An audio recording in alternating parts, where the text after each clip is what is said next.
If you're feeling lazy today and you think that it's okay to feel lazy for one day, then you're wrong, just like me.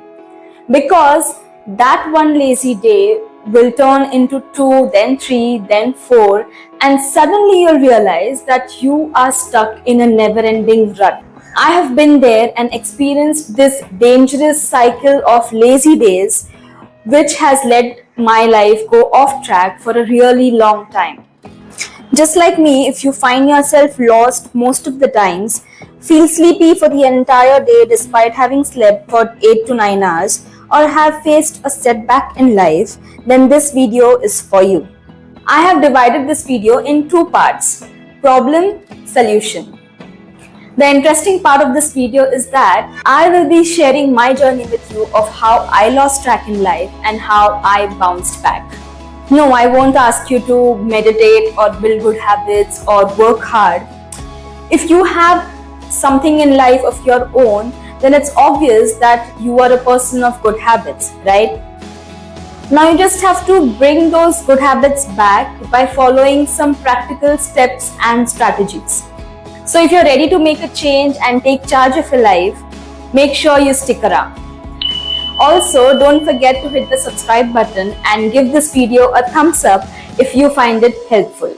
So let's get started on the path to getting back on track. I'm not entirely in favor of the phrase happiness comes from within. We are dependent on others for our happiness.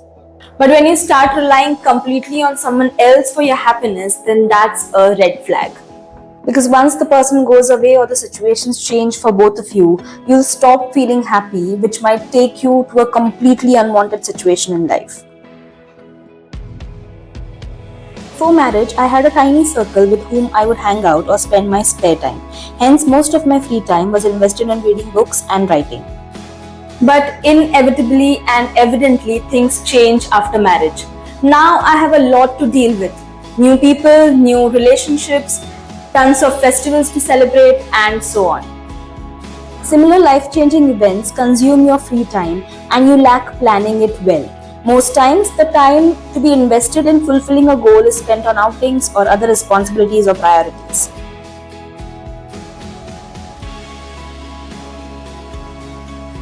Sometimes you're forced to give up on your values, which were your way of life. You might give in to make someone else happy, but if your values are being compromised continuously, then you might lose control of yourself. A typical example here is a friend forcing you to smoke a cigarette. Needless to say, once you're into it, there's no going back. When all these 3 points are valid for you, it's natural that you go into self-doubt. You're constantly worried about your present and future as you aren't doing what you should be doing.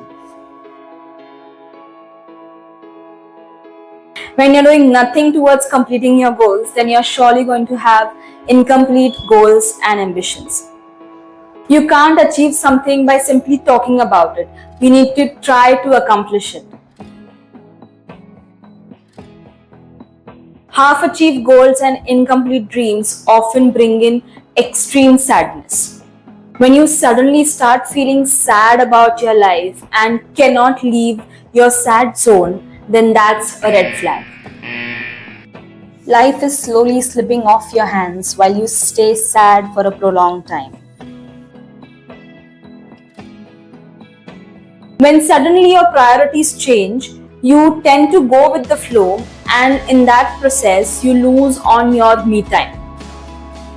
This happens soon after marriage, and it's a dangerous state to be in. Deprioritizing your me time can be harmful for your mental health. The moment you've stopped thinking about yourself and your happiness, that's when you've started living for others. You've started living on someone else's terms, following someone else's values or ideals. A classic example is, in the process of trying to fit in the new house, a woman unwittingly starts living for her family, sometimes even molding into a new person altogether. It's natural that your smile goes missing if you don't feel good about yourself. Rather, all these points which I discussed right now are the reason for you not smiling often. Well, if you're facing most of these things, then your life is slowly going off track. I have experienced all the 9 signs. And here's what exactly I did to pull myself out of the rut. I have been writing since 2018 and have published around 200 blogs, wrote 2 books and published them with Mithas Services, wrote 3 ebooks and published them with Amazon. Now it's evident that I have put in a lot of years, efforts, patience, time and dedication into building all of these assets. Similarly, if you had invested your whole life into something you love, go back in time and revisit all your achievements and most importantly, the things that gave you sheer happiness and a feeling of accomplishment. This is your first step towards getting back on track in life. I got married in 2021 and it changed my life to a great extent. The shift from a nuclear family to a joint family wasn't easy. Additional responsibilities proved to be a hurdle in my writing routines. New people hijacked my life. Festivals were the major distractions, but something which I couldn't compromise upon. Ever-changing circumstances and a constant dip in energy levels all joined hands and led to my writing take a backseat. Around 4 months back, I started writing my 3rd book, but the pace at which I was writing, I guess it would take 3 years to complete the book. When I realized this, I decided to fix it by disciplining myself by writing at least 500 words every single day, and that's how I got on track with my book. Discover what happened in the past few months or years which led you to go off track. In my case, marriage happened, which was an inevitable part of life at that moment. Once you know the reason, it will be easy for you to help yourself plan out things better, like finding a particular time for yourself and so on. I couldn't write long form content, but I surely couldn't stop creating content. So I shifted from long form to short form content. That's when I started my Instagram journey. Before marriage, I used Instagram to promote my books and blogs. But post-marriage, as I got less time in hand, I started creating reels on random topics and gradually started telling stories through my reels.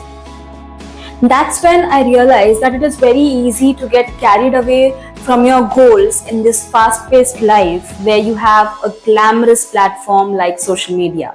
I am a very classic example of this. Despite spending 5 years in building my assets, I was carried away in the past 2 years. I realized I made excuses for not having time and moved to an easier resort like Instagram Reels to reach my audience. Little did I know that I was not adding any value to my real audience but squashing them down and changing my way of communicating with them, which was initially pure writing. If you too have deviated from your goal, then it's time you look back and see your why. To analyze what gave you the most happiness and to understand that you're not taking any kind of shortcut towards your success. Somebody once said, it's okay to make mistakes, but it's not okay to not accept them. I have made a lot of mistakes in life, but I've also shown the courage to accept my mistakes and fix them. As I mentioned earlier, marriage isn't just an event. It's a sharp turn that you take in life. That turn which has the power to change your life. Juggling with the challenges daily, both mentally and physically, I made these 3 mistakes in life.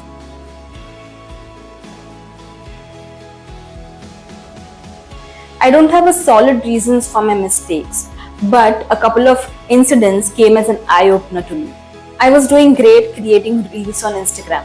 Just like my blogging journey, my reel creation journey was also growing exponentially. One day, one of my new friends declared me a reel star. Though it was a genuine compliment, I deeply felt offended. But I said thank you to him and smiled. As he was a new addition to my life, he did not know anything about my writings, and he was just being sweet by complimenting my latest work. The next incident was just a few days later when my old friends too addressed me as a reel star. I wanted to scream at the top of my voice and tell the world that I'm not a reel star, for God's sake. I am an author. But who was to be blamed? It was me alone. So once you realize that something is amiss, please go back to your mistakes. Take a break, sit and ponder on the mistakes you've made that led you off-road. Ask yourself this question: who am I? And be very honest to yourself while you answer this question. I got my answer the hard way after people forgot that I was an author and not a reel star. Do you know why I was unhappy creating reels, or to be precise, short form content? Because it took away my freedom of sharing every little thing that I wanted to. The time durations put limitations to my writings. Unlike blogs and books, reels did not allow me to put everything to paper which I wanted to, which resulted in me feeling incomplete. I would often feel like Aisha Banerjee from Wake Up Sid when she says, "Lagta ke kuch kam hai," when she tries to write an article for the magazine. But after talking my heart out and confessing things to my husband, I realized that I had drifted completely from my goal. Stop doing whatever you're doing for some time. Take a break. Make some alone time to think about your goal, your why, and your way of working. This break will help you realize that things which you couldn't see while you were continuously running around doing all the stuff that you were doing. The day I started making long form videos on YouTube, I felt complete.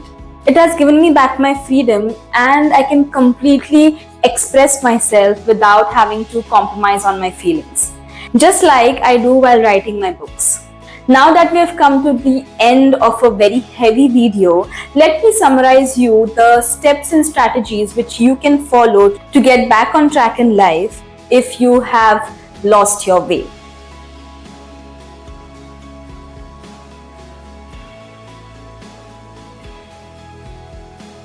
I hope this video and my experience helps you at least to some extent. If it does, then please do consider subscribing to my channel and hit the bell icon. I'll see you in the next video. Till then, take care, keep smiling, bye.